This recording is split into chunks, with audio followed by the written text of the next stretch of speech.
5واں حکم کیا ہے کہ اجتنبوا کثیرا من الظن، بھائی برے گمان سے بچو، برے گمان سے بچو۔ ایک آدمی صحیح کام کر رہا ہے، اس سے تو برا گمان کرنا یہ تو جناب بہت دور کی بات ہے۔ ایک آدمی غلط کام کر رہا ہے نا جی، اس سے بھی اچھا گمان کرو، ہاں اس سے بھی اچھا گمان کرو۔ اس سے معاشرے کے اندر محبتیں آتی ہیں، اس سے معاشرے کے اندر خوبصورتیاں آتی ہیں۔ ہمارا تو حال یہ ہے نا، ایک آدمی صحیح کام بھی کر رہا ہو نا، اس پر بھی کتنے جناب شکوک و شبہات ہوتے ہیں بھائی، کتنے شکوک و شبہات ہوتے ہیں۔ ایک آدمی مخلوق کی خدمت کر رہا ہے، روڈ بنا رہا ہے، فار ایگزامپل روڈ بنا رہا ہے، محلے کی بتیاں ٹھیک کر رہا ہے بھائی، تو ہم اس کو کہہ رہے ہوتے ہیں پتہ نہیں انہوں کتنا کمیشن ملتا پیا۔ اگر کمیشن لے رہا ہے تب بھی اس کے خلاف، اس کے بارے میں غلط گمان ہمیں نہیں کرنا چاہیے۔ چاہیے جائے کہ وہ کمیشن نہیں لے رہا، کرپشن نہیں کر رہا، لیکن ہمارا حال یہ ہے کہ اگر کوئی آدمی صرف مخلوق کی خدمت کرنے کے لیے، اللہ کی رضا کے لیے یہ کام کر رہا ہے نا جی، ہم اس کے بارے میں بھی شکوک و شبہات میں مبتلا ہوتے ہیں۔ یہ تو ہمارا حال ہے۔ تو بتائیں کہ پھر ہمارے معاشرے کے اندر جناب امن کیسے آئے گا؟ حضرت عبداللہ ابن مسعود رضی اللہ تعالی عنہ کے پاس ایک شخص کو لے کر آئے جس نے شراب پی ہوئی تھی، جس نے شراب پی ہوئی تھی۔ آدمی لے کر آئے اور کہا کہ حضرت اس نے شراب پی ہے۔ عبداللہ ابن مسعود نے کہا میں نے تو نہیں دیکھا۔ پوچھا کہ بھئی اس کے کپڑوں کے اوپر چیٹیں لگی ہوئی ہیں۔ عبداللہ بن مسعود نے کہا پانی کی ہوں گی۔ پوچھا کہ نہیں جی آپ سونگ کے چیک کریں۔ عبداللہ بن مسعود نے سونگا، واقعی شراب تھی۔ عبداللہ بن مسعود نے فرمایا کہ بھائی ہو سکتا ہے کوئی شراب پی رہا ہو، یہ اس سے لڑ رہا ہو کہ شراب نہ پیو، چیٹیں اس کے کپڑے کے اوپر گر گئی ہوں۔ لوگوں نے اصرار کیا کہ نہیں جی اس نے شراب کیا، ہم نے دیکھا۔ تو عبداللہ بن مسعود نے کہا یار کوئی تو مجھے اچھا گمان باندھنے دو اس کے ساتھ، کسی طریقے سے مجھے بدگمانی سے تو بچنے دو۔ یہ معاشرے کا حسن ہے بھائی، بدگمانیاں نہ کرو آپس میں، ہر شخص کے ساتھ اچھا گمان اور اچھا رویہ رکھو تاکہ معاشرے کے اندر امن کی فضا قائم ہو سکے۔ سمجھ آ رہی کہ نہیں بھائی؟ تو یہ 5واں حکم سورۃ الحجرات میں اللہ تعالیٰ نے دیا ہے۔ اور 6واں حکم کیا ہے؟ فرمایا کہ وَلَا يَغْتَبْ بَعْضُكُمْ بَعْضًا، ایک دوسرے کی غیبت نہ کرو، ایک دوسرے کی غیبت نہ کرو۔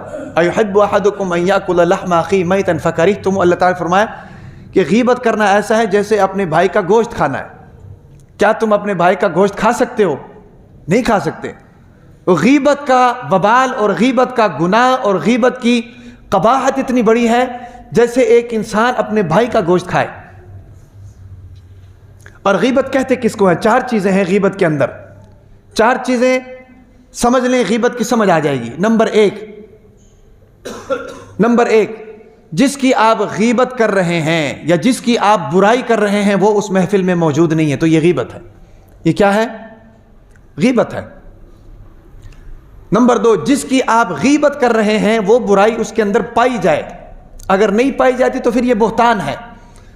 برائی پائی جا رہی ہے، محفل میں بھی نہیں ہے، تب یہ غیبت ہے۔ سمجھ آ رہی کہ نہیں؟ اور نمبر 3 کیا ہے کہ جس کی آپ غیبت کر رہے ہیں وہ غیبت جو ہے رسوا کرنے کے لیے کر رہے ہیں، نصیحت کے لیے نہیں کر رہے، اصلاح کے لیے نہیں کر رہے۔ اصلاح کے لیے کرتے تو وہ نصیحت ہے، رسوا کرنے کے لیے کر رہے ہیں تو اس کا مطلب یہ غیبت ہے۔ اور چوتھی چیز یہ ہے کہ جب آپ غیبت کر رہے ہیں تو آپ کی خواہش یہ ہو کہ جس کی میں غیبت کر رہا ہوں اس کو پتہ نہ چلے، تو یہ بھی غیبت ہے۔ یہ 4 چیزیں اگر آپ کی کسی بات میں ملتی ہیں تو سمجھ جائیں کہ یہ غیبت ہے۔ اور غیبت ایک ایسا وبال ہے کہ علماء فرماتے ہیں کہ یہ روحانی موشن ہے۔ کیا ہے؟ روحانی موشن۔ ایک جس طرح جسمانی موشن ہوتا ہے نا، پیٹ خراب ہوتا ہے، پیٹ خراب ہوتا ہے تو جناب ساری طاقت ختم ہو جاتی ہے، ڈاکٹر پھر جناب ڈرپیں لگاتے ہیں اور پھر طاقتور خوراک بھی بند کر دیتے ہیں۔ طاقتور خوراک بھی کہتے ہیں کہ بھئی تمہارا بھی معدہ ٹھیک نہیں ہے، ہلکی پھلکی چیزیں کھاؤ، اور طاقتور خوراک اثر بھی نہیں کرتی ہے۔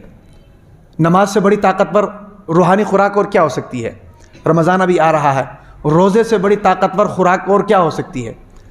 سال بھر کمائی کی ہے بھئی اس کی زکوٰۃ دے رہے ہیں، اس سے طاقتور خوراک اور کیا ہو سکتی ہے؟ روحانی۔ حج کرنے چلے جاتے ہیں، اللہ تعالیٰ سب کو توفیق دے، اس سے طاقتور خوراک اور کیا ہو سکتی ہے؟ غیبت ایک ایسی بیماری ہے کہ جو اس خوراک کا جناب خاتمہ کرتی ہے۔ روحانی موشن ہے۔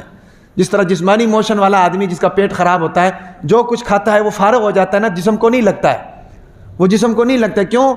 بھائی پیٹ خراب ہے، معدہ کمزور ہے، اس لیے تو ڈاکٹر اس کو کہہ رہے کہ بھی ہلکی پھلکی غذا کھاؤ تاکہ تمہارا معدہ کو ٹھیک ہو، پھر اس کے بعد چلو طاقتور غذا کھا لینا۔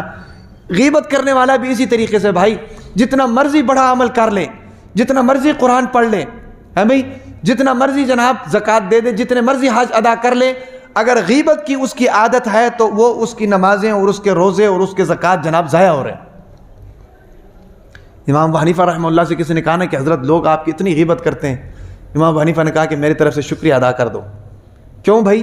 وہ اس لیے کہ ان کے نیکیاں میرے کھاتے میں آ رہی ہیں، میرے گناہ ان کے کھاتے میں جا رہے ہیں، تو یہ اتنا بڑا وبال ہے، سمجھ آ رہی کہ نہیں؟ تو یہ 4-5 احکامات سورۃ الحجرات کے اندر اللہ تبارک و تعالی نے کیوں بیان فرمائے ہیں؟ وہ اس لیے بیان فرمائے ہیں کہ بھائی یہ وہ آلہ کار ہیں یا یہ وہ چیزیں ہیں جن کی وجہ سے انسانوں کے اندر آپس میں ٹوٹ پھوٹ ہو جاتی ہے۔